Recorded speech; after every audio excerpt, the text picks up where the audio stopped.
بسم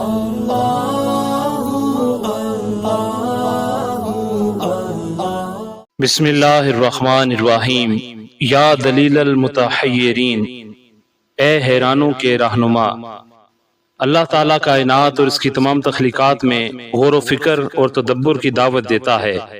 یہ غور و فکر اور تدبر اللہ کی ذات کا عرفان عطا کرتا ہے، کیونکہ جو شخص اللہ کی تخلیقات میں غور و فکر کرتا ہے اللہ اس کی رہنمائی فرماتا ہے تاکہ انسان میں غور و فکر کے ذریعے اپنے خالق حقیقی کو پہچاننے، صرف اسی کی عبادت کرنے اور اس کے تمام احکامات پر عمل کرنے کا جذبہ پیدا ہو۔ امام غزالی رحمۃ اللہ علیہ فرماتے ہیں، مخلوق میں غور و فکر کرنے سے لا محالہ خالق اور اس کی عظمت و جلالت اور قدرت کی معرفت نصیب ہو جاتی ہے۔